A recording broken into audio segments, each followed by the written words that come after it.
All right, we are back for another episode of the Future of the Music Industry podcast. I am Javi. I am joined, as always, by my two co-hosts here, Prez to my left and Atlas to my right. Today, we are kind of talking about something that I think is going to be a hitch for all of the members of all of our chapters. We are getting into kind of the challenges and responsibilities when it comes to the production and writing process for emerging artists. We realize now that the CE selections have been made, that the next obvious step is going to be having something to show for it. So having rollouts that are to come, understanding what that process is, understanding the workflow of that, and kind of understanding how that process has changed over the years with the emergence of technology that can make things more easy for people to do in a non-professional studio setting, such as the kind of home setups that I know a lot of us are kind of using in the modern era. So the fall semester roster is out as is. So we need to focus on what they can do and how they can do it. So Atlas, you want to start us off there and kind of get us into what immediately they might be facing as challenges as kind of newly brought on CEs in the new year? So the criteria that each of our all of our chapters have been under, especially for as far as how we communicate with leadership, we wanted them to choose people who had choose CEs that had the capacity to deliver. It wasn't just about finding people who were the most talented. It was finding people who were the most talented with the right amount of work ethic that also fits in with what they're doing at the chapter level. Mm. An important detail in that is as their I believe they've chosen a lot of good acts that have definitely had a history of performing well on their own, or at least performing well as far as creating content on their own. And that now moving into their careers at NCEG, it's going to be more about moving them up. Like, how are they going to be able to establish some form of growth moving forward? I know it's a different music industry now than when you and Derek originally founded NCEG. It's changed a lot. A lot of stuff has changed, but the criteria has always remained somewhat consistent throughout the years. And I think the presidents and the staff for all of the chapters have definitely risen to the occasion of making sure that their new rosters are adapted to not just handle the different campuses that they're on, but also handle the rigors of the music industry as a whole, which is why today's conversation on that space, when it comes to just specifically songwriting and music production, is somewhat appropriate, because that's going to be the next thing that we're going to be looking for from a lot of these artists. Mm. To that point, it's like, with anything, when we're talking about these new rosters, right? Like, I think, sometimes, quite often, there is even a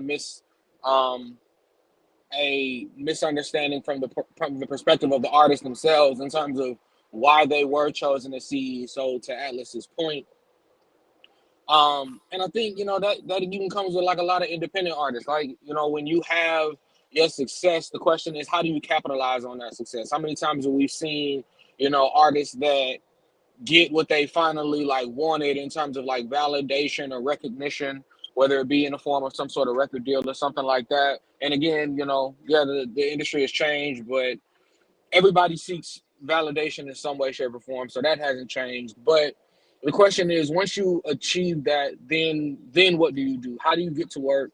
How do you capitalize upon the opportunity that's given you? So what these students who have CE status, what they're facing is really no different in that.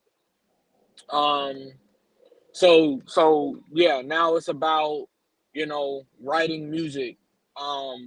If they already have music, writing better music, continuing to grow, continuing to become or build a brand, because many of them have never even experienced what it's like to build a brand, or had the opportunity to really build one in the way that we're discussing here, right? So, yeah, I think just contextually, that's the moment that we're in. That's the moment that they will find themselves in. And it historically has always made certain artists who got awarded the title of CE just fall off completely when they aren't actually delivering on those things.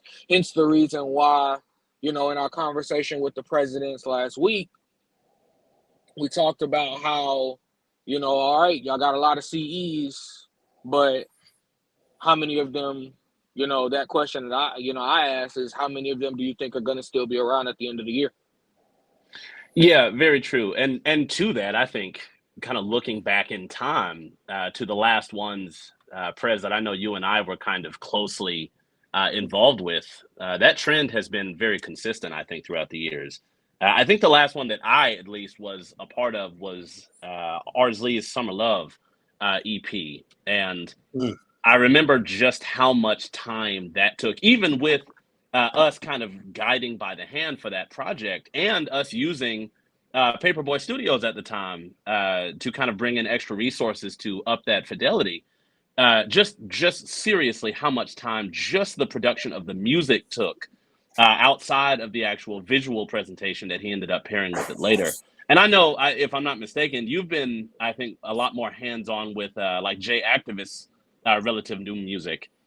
So there may be even more kind of contemporary examples that we can pull from that. But just thinking back to kind of that era in chapter one's history, it is, I think, a task that a lot of modern artists really underthink the workload of to get a successful, even like set aside an EP, just getting a single project done and actually properly rolled out from audio start to finish, pre-production to post, and then the visual project that needs to go with it. Yeah, you're right on that. I envy you so much for the fact that Arsley project was the last one that you were a part of, because Lord knows, by comparison, if I'm just being honest, that project was an absolute, just a wonderful, wonderful, wonderful dream experience to be a part of. I think it was just because of the energy, because it was like one of the first things that we were doing with some of our newfound resources. But or maybe it's just that I'm old and sick of it. But because Come it's on, true, dog. man.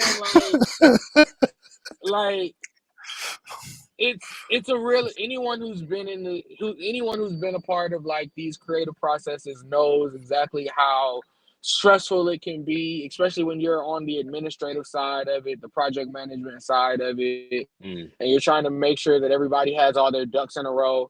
And we're definitely dealing with unfortunately, a lot of artists in now that just do not like to actually promote their own music.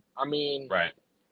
I actually want to bring something up about that, because that's something that I don't think a lot of people realize that happens when you do prospectively anyway, because we know some chapters don't do that. Like GGC is one of those chapters that didn't do this because of how much live music based some of the artists were, with the exception of like J-Wo. But most of them were used to like performing theater or in live venues. They didn't have a lot of recorded music. So, but the other chapters did. But one of the things that you should be getting when you come into an NCEG chapter, it shouldn't just be, oh, look at my new CEs. It should just as importantly be, hey, we have the engineers, hey, we have the producers, hey, we have the songwriters to support these CEs, right? Like, you can talk all day about how amazing X artist is or what artist, but if you don't bring up I'm just throwing out a name, if you don't bring up the Tricky Stewarts every once in a while, or if you don't bring up those people who are behind the scenes, who are making these artists, who are propping these artists up, you forget how important these people are in the process. like, 100%. Because if we're and being factual, that's the entire reason that even the Summer Love EP went, again, hindsight, as smooth as it did. It was because of all of the people who were involved in that process, the songwriters, the additional producers, the other members who were like a part of making that project happen. And that is what made that still, in my opinion, like an iconic project to come out of this program. agreed. Um, That's something that I have not seen for all of our chapters so far. I've seen a lot about the CEs, and that's cool. But who are producing and writing for these people? And are they just as right. capable of the job as we're expecting the CEs to perform outwardly? Because I mean, let's just be So, honest. When you're talking about uh-huh. and this is for the students, when you're talking about a CE, I think sometimes in this new era, Mm. you know, yeah, in this new era, we all have those, those legendary beat makers and whatnot and what have you, but there is still a very, very strong need for music producers, for actual songwriters, not people who know how to string a couple of lines along, not people Agreed. who know how to just throw some drums on a sample. No, we need people who know how to craft a song for an artist that also understands that their place is not to be, you know, in front of the camera, but behind it. And that's Mhm. okay. Everyone has Yeah, to play their role, because at this point, we got these rosters. We know what the executives are, what their challenges are, but they also have to manage a team of creatives who are going to be getting something done, or absolutely. getting multiple projects done across the board. That takes a lot of choreography, and you have to make sure that the tools you're using, i.e. your engineers, producers, and songwriters, are sharp. Very Absolutely. true. And on that note, though, since you mentioned it, I do want to take that moment to kind of like shout out some of the ones, because there are some. And that's actually the truth about why we've seen some of the projects that we've seen, even in the modern era of the chapters, right? Like, the ones that come to mind would be Soham at Georgia State, who is actually the producer slash engineer behind a lot of DeAndre's production, especially throughout last year. And then you have Marco and Karan for a lot of the Mm. stuff that Jay Activist has done and continues to do. So those are some guys that I want to make sure I give those guys their flowers in the here and now, because those are some names of some of those producers that we see, who create that dynamic. Agreed. Agree. And all of this is kind of in the face of like the fast foodization of the modern music industry, where if you were a producer maybe 10 years ago, even, you could really take the time to sit down and make your instrumentals bespoke, very, very personal, especially if you already knew the artist that you were making the instrumental for.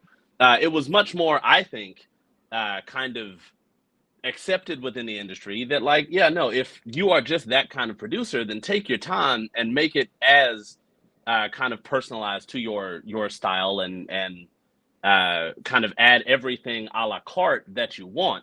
But to what extent do y'all think, kind of in the modern era, that we can even still afford to do that? Like, I know personally, I have even transitioned on the production end away from using Logic to compose, because it just takes too long, frankly. As much as I would love to, uh, now I have even gone over to like Serato Studios so that I can get into sampling. As somebody that has never really loved sampling production in hip hop, there is no other way in my eyes for you to consistently be able to keep up with the speed that's necessary in the modern industry. Well, So it depends on. I'm sorry, you were gonna go ahead, Derek. I don't want to bogart. no, Go I for it. mean you're more of a you're I have my thought process about it, but mine is about the ecosystem, and I want to speak to what that ecosystem does and why I think we see what we see at our level. But Atlas, I'll let you talk on it because you're really more into like production anyway than the both of us. Mm. I mean, to that, I I think there's moments in a person's career, depending on where they are. I think depending on where they are in their career in their skill set, really dictates a lot of how this goes. And I say Mm. this having been young at their age and like producing for a bunch of people, you know what I'm saying? And you just don't think about, you're not thinking about the whole pie. You're just thinking about the beat. And Yeah. I'm being honest, like you don't know better because you more than likely haven't been trained to do better. And even having gone to school for it, even then, you know, they weren't teaching us how to deal with the psychology behind production and songwriting. They were Mm. just teaching us about the technical prowess to be able to do it. You learn in the field that yeah, you could have a bunch of beats sitting on a hard drive all day, and then it becomes sales. Then it becomes Right. a sales process of let me get these beats off and figure out a way to sell it. Now that hasn't changed any Right. at all. That matter of fact, it's gotten worse. I should say worse, but it's gotten more competitive. I should say that. Which some people, if that's how they rock, that's how they rock. For myself, I'm a writer and engineer. So, Mm. and I specialize in R&B and EDM and other genres outside of hip hop. That's not my strongest suit. I do it, sure. If a client needs it, sure. But I have to be honest, I've been a little spoiled in a lot of cases Mm. because yeah, I could go push a bunch of stuff, but I was always brought into certain rooms, me personally, as an engineer that could make beats and write.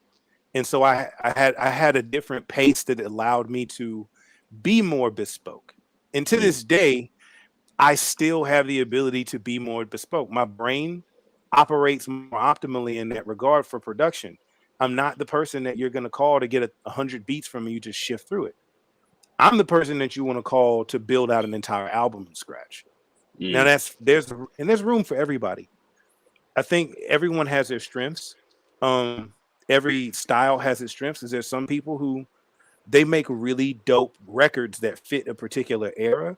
They might not, that don't have any personality of their own in them, that are just simply like, this is a sound of now, take what you get. And there's room for it. Just like I think about it, I guess for the people that I do mentor in production and songwriting, I always liken it to the car industry. The same industry that can hold, the same industry that can sustain Lamborghini and Ferrari and Rolls Royce is also the same industry that can sustain Toyota, Honda, and Lexus.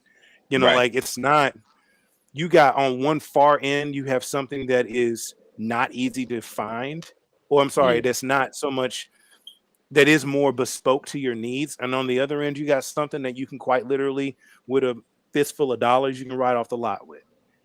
Right. Like there's room for everybody. It just depends on what it is, where you want to be. For our students, especially, I think there needs to, especially for NCEG students, you need to have a mix. You need to have at least a couple of producers that they're specialists and a couple of producers that are generalists to Yeah. balance the needs out of your chapter. Same for songwriters. You need to have some songwriters, one or two songwriters that are specialists, and one or two songwriters that are generalists, just so you can make sure you cover your bases. Mm. Because for what one lacks in speed, the other one makes up for in quantity. So I totally agreed. I think where the nuance might come in, like as we talked about last week, what could be seen as, I suppose, our chapters essentially overcasting their CEs per chapter, or just having an abundance of CEs, I suppose, is more accurate. Uh, what are some ways that you can kind of make sure that everybody gets fed in that way? Because I think what's going to be very likely is, especially for the newer chapters, you're going to have a lot of artists that are going to come because they see the thing for auditions. It's a very clear kind of calling card, and they're going to show up in numbers because they're the selfish ones and they see something to gain. How uh, how can the production teams that can be a bit more nuanced to market for because obviously there is no shortage of people trying to make music, and in fact are making music. But how can the production teams essentially keep up when administration is, again, kind of letting in a lot of CEs, and all of those CEs need to eat? How do you kind of make sure that, you know, things get done for all of them? So this is where I want to, you know, create that that statement about like the ecosystem, right? So how that actually plays out. The first thing to bear in mind is that NCEG is is its own ongoing experiment, but really it's a social experiment, and it's designed to help these students really understand what I would call the more pure side of the music industry. And when I say that, so let's take a step back and let's talk about the fact that, you know, you mentioned before how, you know, it's like volume, right? Like it's volume. It's trying to like keep up with the industry, right? One of the things that's I think is beautiful about the not even just concept, the reality of what NCEG creates is that if you're doing the process correctly, if you are running your chapter correctly, you don't exist as a part of that fast life industry that the rest of the music industry exists in. Mm. And I'll explain why. And that's the most important thing. It's oftentimes hard for all of the students to really grasp that. But when we look at the projects that have done the best, they're the projects that aren't trying to keep up with the pace of the industry. They're just projects where artists and students are expressing themselves. And the reason it is that way is because these campuses form their own ecosystem, right? It's like, so now if my focus is on trying to deliver product to the audience base that is right here in front of me, not the one online, not the social media followers, not any of that. If I can keep my eyes on the prize of the people, the thousands of people that are surrounding me right now, then all of a sudden, all of that pressure to put out 30 tracks a day starts to dissipate. Because now I'm doing things for my market. And that's what it's really about. It's about understanding, and these students getting an opportunity to understand what their market is, right? Like, and when you're able to really focus in like that, something beautiful happens, and it allows those artists and those creatives to really, if they're paying attention, slow down and tap into that, rather than trying to keep up with people and keep up with an industry that you just, quite frankly, don't have the resources to keep up with. But you can find those couple hundred students or couple hundred fans that rock with you and will literally come see you because they can come see you right now, in that moment that you are in right now.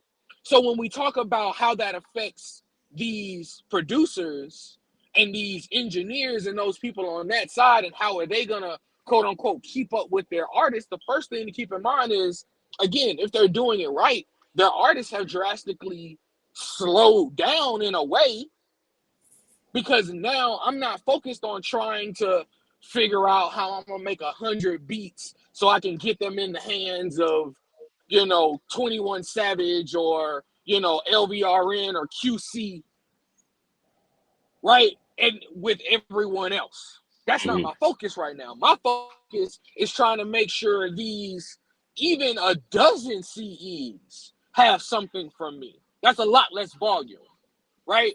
I was talking about how, the point I was going to make was about how we see this right now when we're talking about this volume, or the perception of what this volume may be. It's actually not that volume, because the only artists that you can serve are the artists who are doing what they're supposed to be doing in the first place. Right now, between both chapters, you have over a dozen artists.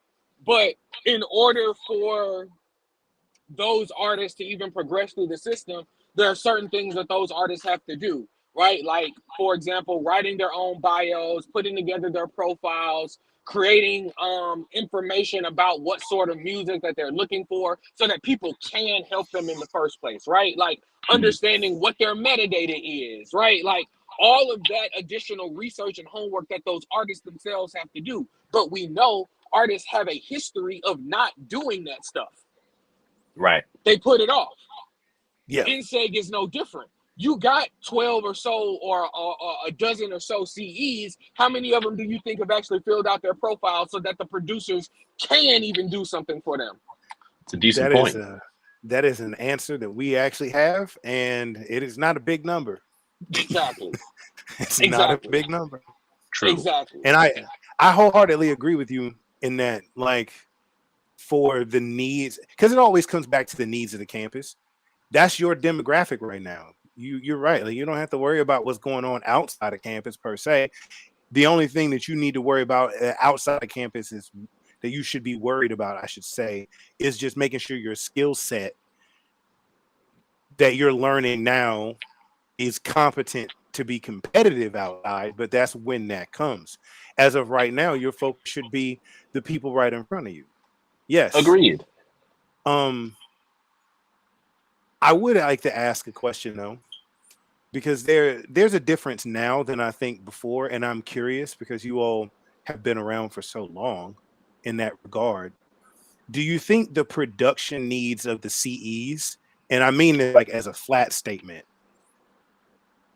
meaning like let's just remove the air, let's just remove like any inherent bias. Let's just say as the talent has potentially increased in some level, may it be self-awareness, may it be their ability to perform, any of those metrics. Do you find that the CEs today that we have are easier or more difficult to produce and songwrite for than previous years? And just to make sure I give like good clarity as to why I'm asking, just on the point of understanding that eras in music do change and they do create new eras of inhabitants, right? Right. Yeah. So it's like the era that you guys started in was a very different era, a musical era. I would imagine that it would have created a different type of artist. That is just a starting artist, I would just say. That's the thing. I don't actually see that on the ground. What I see, because we did a lot of surveys over the years, even like understanding like tastes in music, and some things have changed, yes, but a lot of times when you're seeing this change, most of that change is in popular music. And the fact of the matter is that yes, NCEG has the ability to also like exist within popular music, but NCEG is not designed to create popular music. So what I mean by that is, because we're focused on helping artists find their niche, right? Like we're very, very much like a startup incubator for artists. Because of that, that is what enables things to be more bespoke oftentimes. So whereas, everybody wants their hit record, that hasn't changed. But because of where we are, I think our artists in NCEG mostly just want to express themselves in a sincere way. And they would be happy if that expression resulted in a hit. But in times past, it wasn't a mandatory thing. And even in the current time, I don't see that. I don't see that. I can't say that they're harder or easier. I just see that, people see what's a hit, and they're like, okay, I might want to do that, I might not. But more than anything, what takes precedent is their desire to have music that allows them to say what they want to say. Yeah, generally, I do absolutely agree with that. And I think going back to what you were saying about the ecosystem kind of puts a bow on that in general. It's a different thing to pose that question to Prez and I kind of directly, because yes, we were around back then, but we were also much more tapped in with the ecosystem at Chapter One at the time. I think it's a different thing asking us now, where we have very much stepped more into an executive role than a direct managerial role. It's a very different thing to ask us that now versus asking the current production team, if that makes sense. Like the people that were making music during the time of the Summer Love EP, like when Tanya was still on campus, he fit, and the kind of music that he was making fit the vibe of that campus at that time because he was going there. Essentially, I think if you talk to a modern composer or producer that is also going to that campus now, then it will be very much kind of in the same vein as that, in that the people that are a part of that ecosystem will always remain a part of that ecosystem, and therefore I think will always be better tapped in to kind of serve the artists that are also living a similar lifestyle in that way. If that makes sense. 100%. Yes, that's exactly how I would put it as well.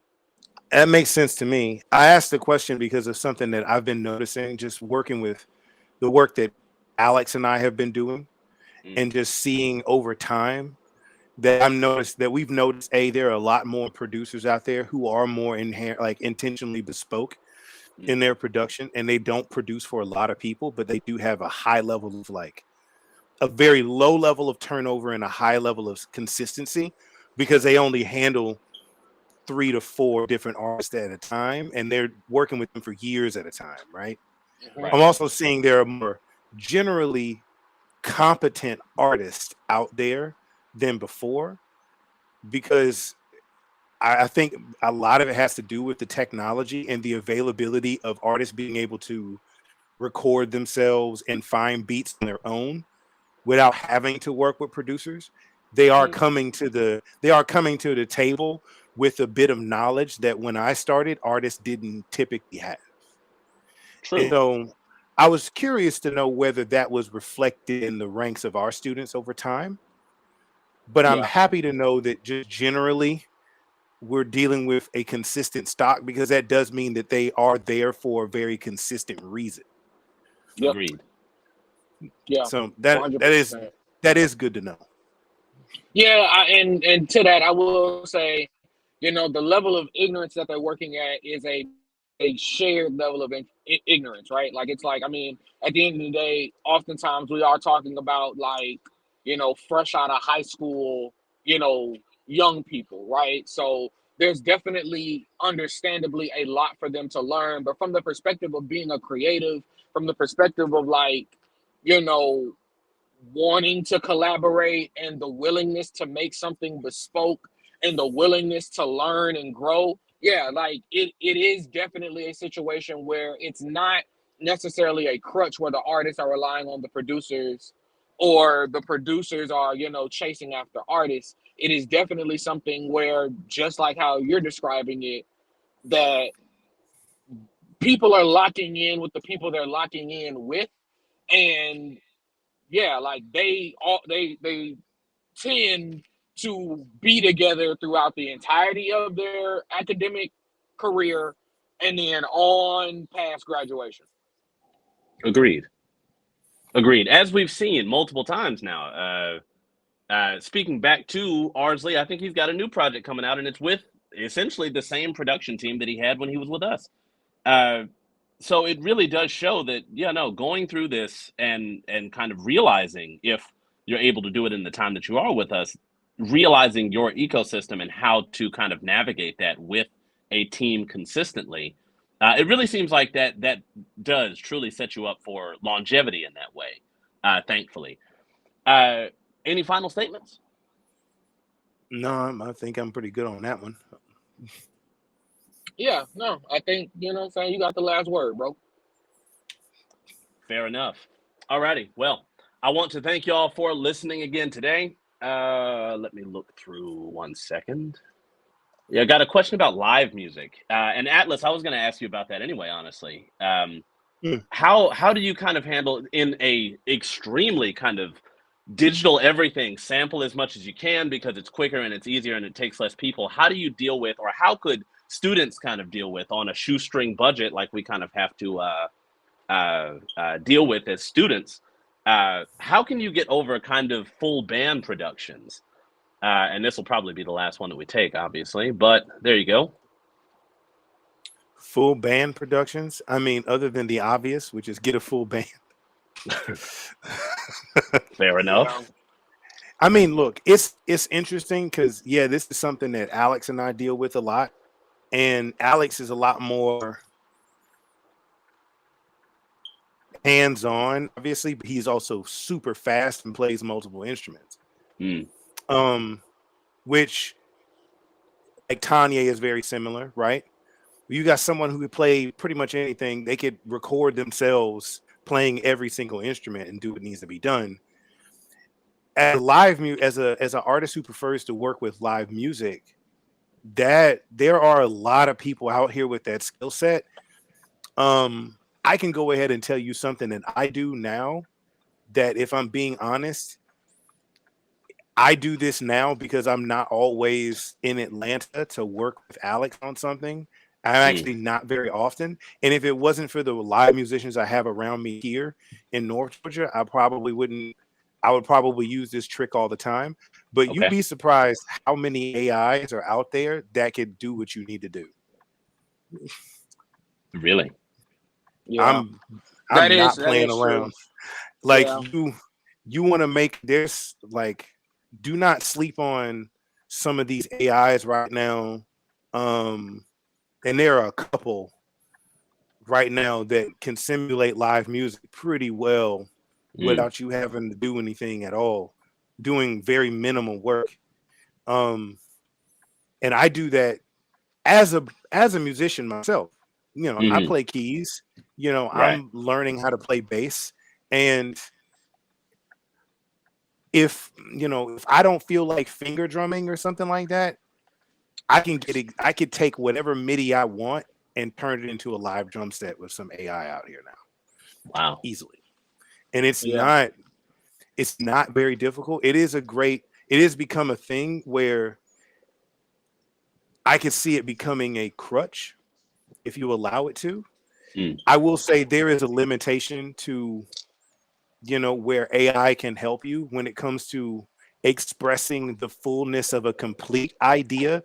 But that's only if you have that kind of mind. Like, I don't see someone like Tyler, the Creator, ever needing to lean on AI, like, cause it's he has a style and a skill set all of his own that he can achieve, and the resources to achieve something like that.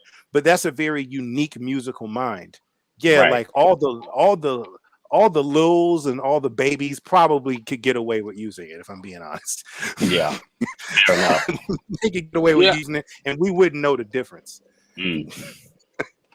Yeah, and the thing I want to say about that, because I'll answer the question and say what they probably don't want to hear, but it's just a factual thing, right?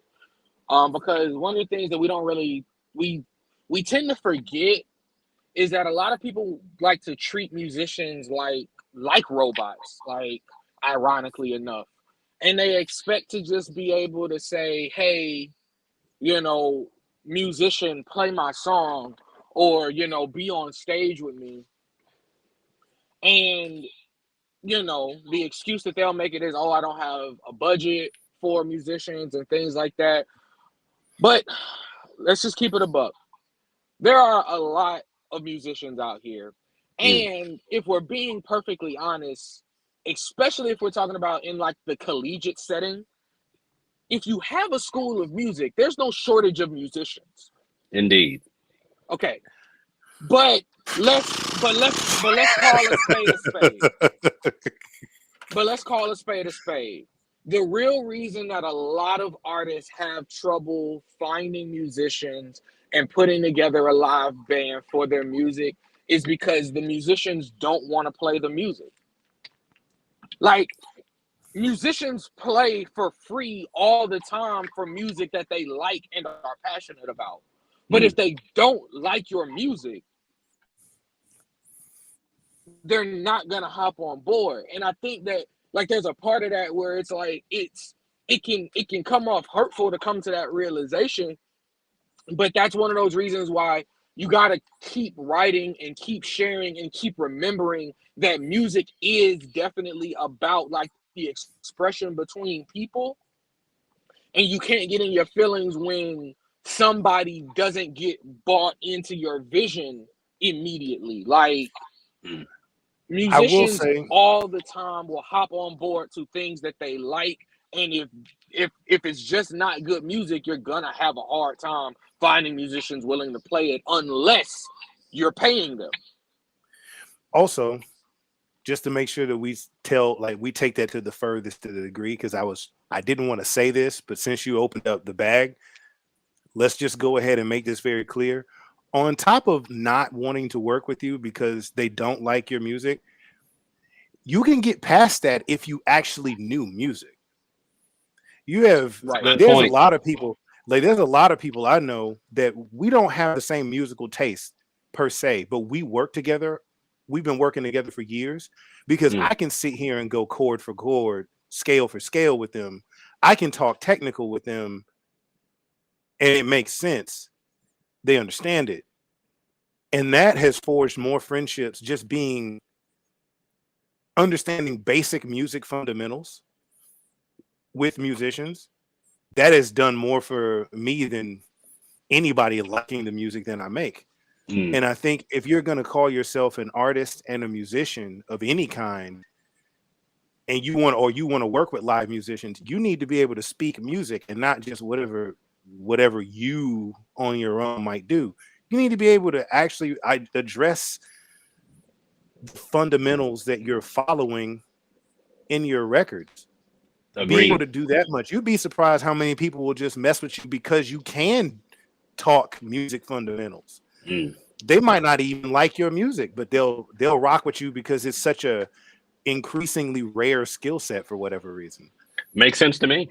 Yeah, I agree with all of that. And I suppose, before we get down the whole can of worms on kind of the modern artist's lack of musical literacy, I do agree that yes, if you extend kind of the musical olive branch of understanding how to actually even describe completely what it is that you're asking these people to play, I think you'll have a lot more success with kind of getting people to jump on board, like you said. And if you have a bad idea or you cannot convey that clearly, then there is still AI so that you can get it done one way or the other. But that sounds like a decent way to put a ball on it for today. Yeah, we can wrap it up after that. Yeah, because now if we start getting into musical literacy and how that is dying anyway, that is a whole other conversation. So for the time being, if y'all enjoyed the answers that we could get y'all today and the information that we're giving out on this podcast, make sure you give it a subscribe here on YouTube and ring the bell next to that subscription button so that you can see every new episode as soon as they come out, and even chat with us live so that we can get your questions answered, excuse me. But until then, we will see y'all next week, same time, 6 o'clock. Thank y'all so much. See y'all next time.